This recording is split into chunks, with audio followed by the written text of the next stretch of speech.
Bien amigos, ahora tenemos el placer de recibir desde su casa a Iván Ernesto Gató, que es experto en política internacional. Muy buenos días, Iván, bienvenido. Muy buenos días, Michi. Buenos días a todos los que ven su programa. Buenos días, Bien, Iván. mira, vamos, Buenos días, Amelia.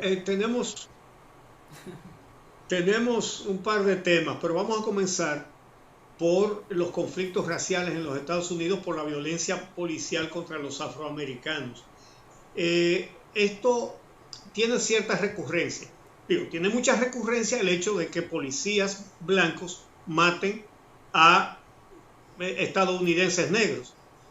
Ahora, los disturbios, recuerdo por ejemplo en Los Ángeles de una golpiza que le dieron como 5 policías a un negro y alguien lo grabó con un celular y hubo disturbios pero gravísimos, mandaron hasta la Guardia Nacional a Los Ángeles. Eh, Estas protestas tienen un fondo de razón, por supuesto, pero entonces también hay saqueos que ya son actos delincuenciales abiertamente. ¿Cómo tú analizas esta situación? Yo creo que lo principal en esto es ver las estadísticas, las cifras. En Estados Unidos la violencia policial es brutal. El año pasado, por ejemplo, murieron casi 1.100 personas y cuando tomamos el porcentaje de afroamericanos, casi 300 personas, y si tomamos en consideración que la población afroamericana es apenas el 10%, esto nos dice que todo lo que viene a ser ese sustrato de una sociedad como la sociedad estadounidense, que desde su génesis incluye a los negros como bienes semovientes, es decir, como si fuesen una yegua, un caballo, un mulo, hasta que Abraham Lincoln emite el acta de emancipación, lo cual provoca una guerra civil, y a partir de ahí lo que se conoce como el Jim Crow System y el nacimiento del Ku Klux Klan. Y les digo esto, porque el hombre que le permite a Donald Trump, el gran asesor de Donald Trump, Steve Bannon, es un hombre del Ku Klux Klan. Entonces, hay elementos que se están pasando por alto. En Estados Unidos, a principios del año 1900, casi 6 millones de negros tuvieron que emigrar. Estamos hablando de que en Europa hubo un colapso migratorio porque desde Medio Oriente llegaron unas 200,000 personas. Imagínense ustedes cómo esto impacta en el norte de los Estados Unidos cuando desde el sur emigraron casi 6 millones de negros. Lo que pasa es que a veces no nos damos cuenta que en Estados Unidos todo ese proceso de Rosa Ann Parks, siguiendo con el doctor Martin Luther King y el asesinato del doctor Martin Luther King, viene como parte de un racismo estructural. Estados Unidos es el único país, y los que han tenido la oportunidad de vivir en distintas zonas del mundo se dan cuenta de que en Estados Unidos hay una obsesión con el tema ¿a qué grupo étnico usted pertenece? Entonces el tema racial tiene mucho que ver con un elemento, yo diría que estructural, y muy ligado al tema también religioso. Y por eso entiendo que esta protesta, de una manera u otra, por más brutalidad que hayamos visto, cuando usted mencionaba y le escuchaba la paliza que le dieron a Rodney King en California, pero eso es recurrente. Es decir, hay un tema de fondo y es un racismo estructural, y el otro es la pobreza y la marginalidad. En Estados Unidos los niveles de pobreza son más altos de los que nosotros pensamos, y quienes sufren mayormente esa pobreza son los afroamericanos. Iván, ¿qué alcance pueden tener estas manifestaciones? Tomemos en cuenta que esto está ocurriendo en medio del coronavirus. en el país que hoy en día tiene la mayor cantidad de afectados e infectados, y un país que ha cuestionado incluso las políticas implementadas por su propio presidente, que se presenta a las elecciones este mismo año. Entonces, ¿hasta dónde puede escalar esta situación y qué impacto puede tener en el contexto político de los Estados Unidos? Después de la puesta en escena de ese paseo casi de César del siglo XXI del presidente Trump para demostrar en su habitualidad histriónica que él es el hombre que representa el poder y que encarna esos grupos de intereses que lo llevaron a él ahí, porque la gente se está equivocando. Trump no llegó solo. En medio de una disputa política tan feroz como la que tienen demócratas y republicanos, con el COVID-19 que ha dejado ya más de 100,000 muertos y con unos efectos nefastos para la economía de Estados Unidos, y con un contexto geopolítico, con una guerra fría con China, y habiendo salido recientemente del acuerdo de cielos abiertos, de la Organización Mundial de la Salud, del acuerdo sobre el cambio climático, del acuerdo 5+1 sobre Irán, lo que estamos viviendo ahora son momentos realmente preocupantes, y yo creo que la administración Trump, y en esto no podemos pasar por alto lo siguiente: Trump es el primer presidente de las fake news. Es decir, en un mundo donde los hechos no importan, sino la narrativa de los hechos, para el blanco de público, que según Trump es fuerte el suyo, tan fuerte, dice el presidente Trump en la campaña electoral pasada, que él puede darle un tiro a alguien en la calle y su base votante no se lo cree y va a votar por él. Entonces, esta situación, lo que de una manera u otra, después de esa puesta en escena ante los grupos que apoyan al presidente Trump y que en verdad ven saqueos, porque hay otra narrativa, incluso el propio New York Times indica que hay grupos de supremacistas blancos que se están introduciendo en las protestas para también hacer saqueos. Ver a Estados Unidos en esta situación tiene que preocuparnos a todos, porque esto se le puede ir de las manos. Y dudo que el presidente Trump... Sí, Iván, a propósito de lo que tú acabas de decir, Twitter cerró una cuenta en los Estados Unidos donde se incitaba a la violencia en la calle y al saqueo de comercio, y le pusieron las siglas de una organización supuestamente de extrema izquierda.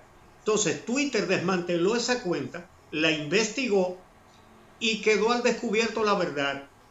La cuenta la hicieron supremacistas blancos de extrema derecha ligados al Ku Klux Klan. Es decir, las falsificaciones como las que hacen aquí en Twitter, que te falsifica una cosa y te falsifican el logo de un periódico y todas esas cosas. Eso es, yo creo, lo principal, tomar en cuenta que Trump es el primer presidente de la posverdad, y que lo que aquí vale ahora no es los hechos, sino la narrativa de los hechos. Vivimos en tiempos postfactuales y Trump es un excelente actor. Ver a Trump aprovechando esta situación incluso desvía todo lo que ha sido el desastre por el mal manejo que ha tenido por la pandemia. Sí. Y no podemos pasar por alto que el presidente Trump representa unos grupos que tienen muy claros cuáles son sus intereses de cara a que esa comunidad negra, con un Barack Obama que está haciendo campaña y que está tratando de conquistar votos para Biden, bueno, que para nosotros es increíble ver que en Estados Unidos la política está sacrificando el interés común de lo que es el imperio estadounidense. Es algo más serio de lo que nosotros imaginamos. Es decir, ver a un presidente ya como Trump enfrentado a un expresidente como Barack Obama de forma tan encarnizada, a un multimillonario como George Soros, a los grandes medios de comunicación en contra del presidente Trump, incluyendo Twitter también, y que la sociedad americana esté tan fracturada, eso tiene que preocuparnos a todos en medio de una pandemia que, como dice el presidente del Banco Mundial, no hay dinero, el dinero se ha ido agotando. ¿Y cómo se va a recuperar entonces la economía del planeta?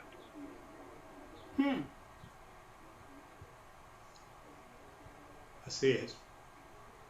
Iván, Bueno, pues ¿cómo se va a recuperar la economía del planeta? A mí esa pregunta me inquieta porque tradicionalmente la fórmula de los republicanos para recuperar su economía ha sido la de generar un conflicto.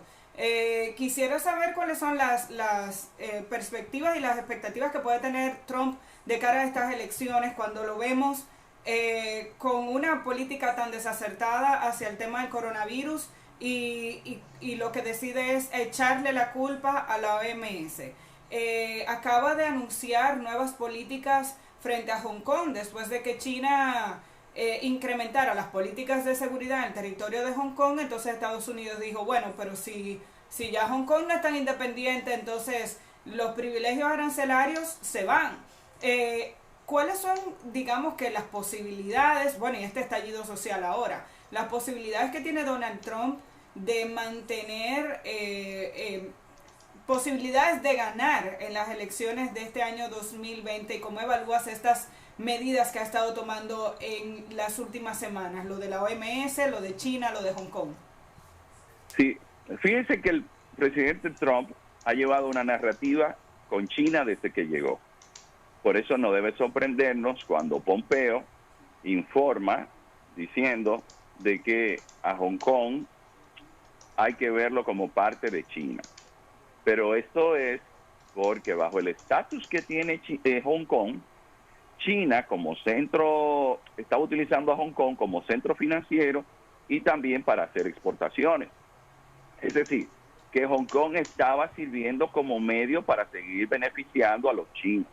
Y como Trump tiene una guerra contra China desde que está en la campaña electoral, porque eso ha sido evidente, entonces se toma esa medida, pero forma parte de la guerra que tiene Trump. Y las guerras, señores, en estos tiempos no van a ser con soldados peleándose como lo veíamos en el siglo XX de manera convencional. Es a través de las redes, con ciberataques.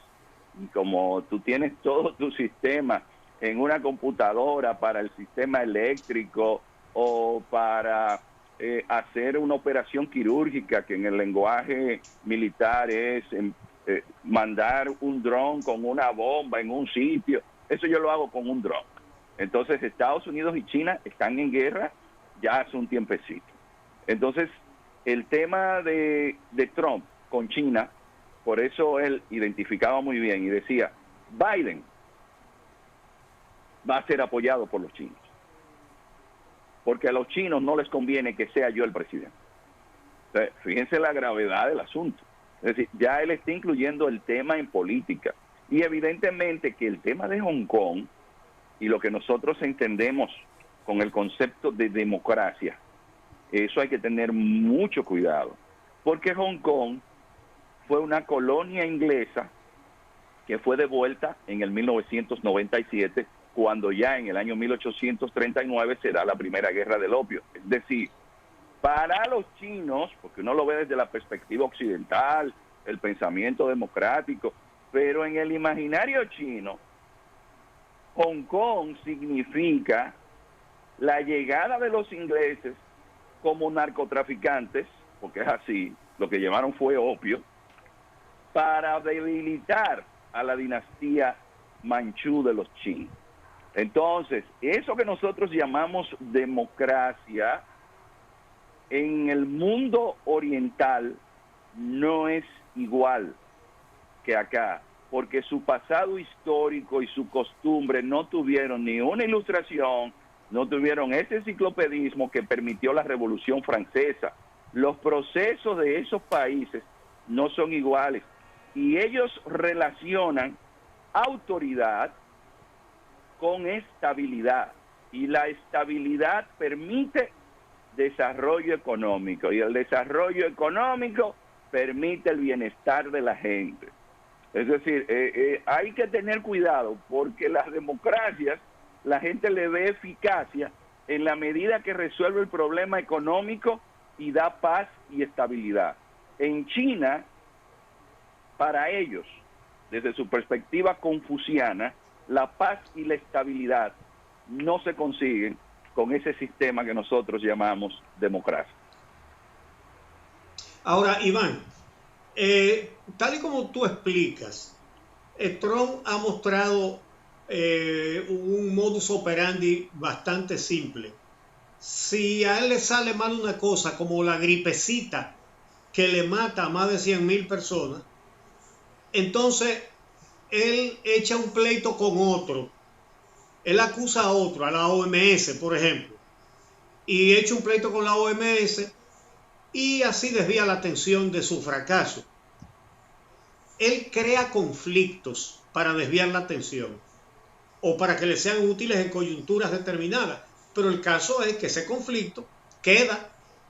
Entonces, esos conflictos incluye a aliados tradicionales de los Estados Unidos, como por ejemplo los de Europa Occidental. ¿Qué consecuencias a largo plazo puede tener ese tigueraje de Trump? Mire, de ahí la preocupación. Por ejemplo, primero Estados Unidos comenzó el presidente Trump a atacar a sus aliados. Es decir, esa gran alianza transatlántica, como usted decía, el presidente Trump llegó a maltratar a Angela Merkel. La relación de la Unión Europea, aliado tradicional de Estados Unidos, en la administración Trump ha sido lo peor que podríamos imaginar. Exacto. Y ustedes no se imaginan el impacto que tiene eso en medio de un mundo donde los recursos son escasos y donde hay una potencia que militarmente es incontrastable y que evidentemente está teniendo problemas, porque Estados Unidos tiene serios problemas económicos. Por eso los chinos, como decía Hillary Clinton, yo no puedo presionar a los chinos cuando ella era secretaria de Estado, porque ¿cómo presiono a mi banquero? Entonces Estados Unidos no solamente tiene ese problema económico, que es ustedes deben ver también algo que sí es muy preocupante en la historia de la humanidad cuando los imperios están en declive, y es que la gente se dedica más a los placeres mundanos. Se le llama incluso, el término para los historiadores es ahitos de placeres mundanos. En una sociedad donde el año pasado murieron más de 60,000 personas por sobredosis de droga, es decir, más que los que murieron en la guerra de Vietnam, en una sociedad que es de las más violentas del planeta. Nosotros hablamos de criminalidad en los países de América Latina, pero la criminalidad en Detroit, en Baltimore, en el propio Washington D.C., es decir, en Estados Unidos los niveles de criminalidad son muy altos, tienen más de 2 millones de presos. Nuestra gratitud a Iván Ernesto Gatón, que siempre está disponible para darnos sus análisis llenos de conocimiento de la política internacional. Muchas gracias, Iván. Creo que lo recuperamos ahí. Gracias. Sí, de nada, de nada. Bueno, amigos, vamos a hacer una pausa y regresamos en un momentito.